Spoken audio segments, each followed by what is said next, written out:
year 2022 is going to be a very, very busy year for the Commission and for all of us, including the civil society organizations.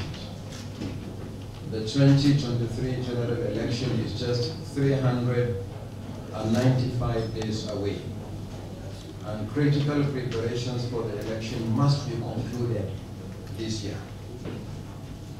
For instance, the continuous voter registration, which commenced in June last year, has entered the third quarter.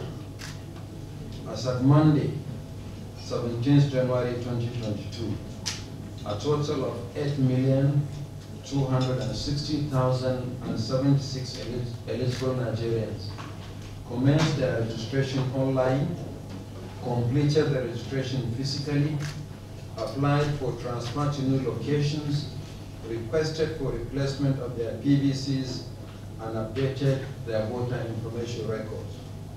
The Commission has been publishing weekly progress reports of the exercise, including analysis of the distribution of online and completed registration by age group, occupation, gender, and disability. Since the exercise commenced in June last year, the Commission has so far published 36 weekly reports which show a consistent pattern of young Nigerians between the ages of 18 and 34 constituting the largest majority of registrants. In terms of occupation, students constitute the largest majority of registrants, which is consistent with the dominance of young Nigerians as voters. We will continue to work with all stakeholders, especially civil society organizations, to sensitize the youth and other categories of voters to ensure that beyond registration, they come out and vote on election day. We should not simply lament, criticize, and condemn. We must get involved for the good of our democracy and the nation. Related to the issue of voter registration is the issuance of the PVCs.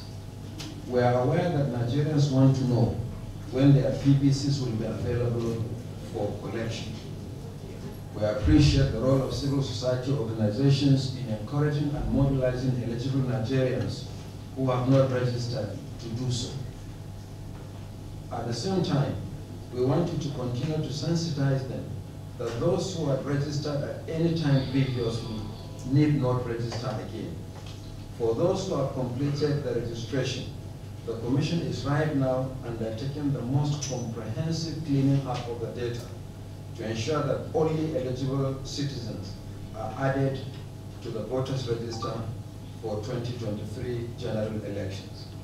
We will share our findings with Nigerians very soon. The actual dates for the collection of the PVCs nationwide will also be announced very soon.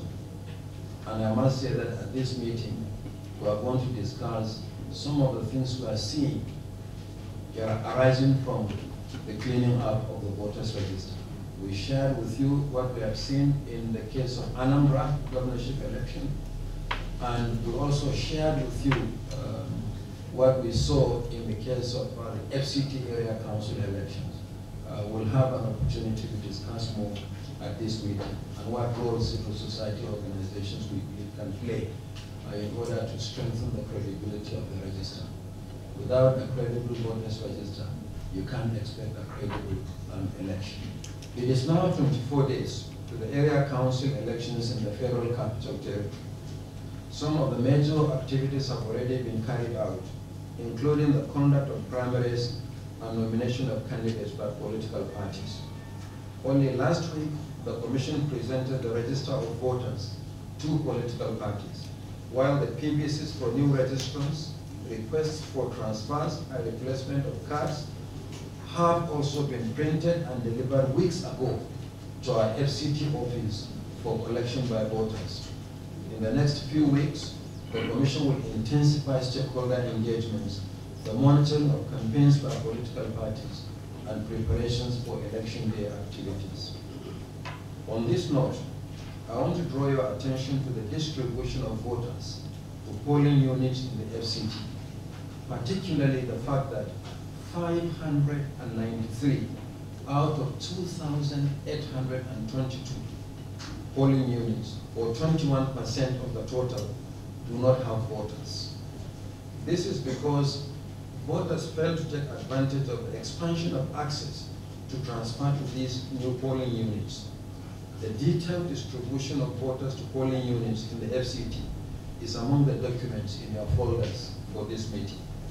The Commission looks forward to the support of civil society organizations to encourage voters who wish to transfer from their present polling units to new ones created as part of the Commission's expansion of access to polling units across the country. After all, the support of civil society organizations was crucial to the success of the recent expansion of voter access to polling units for the first time in 25 years since the initial delimitation in 1996.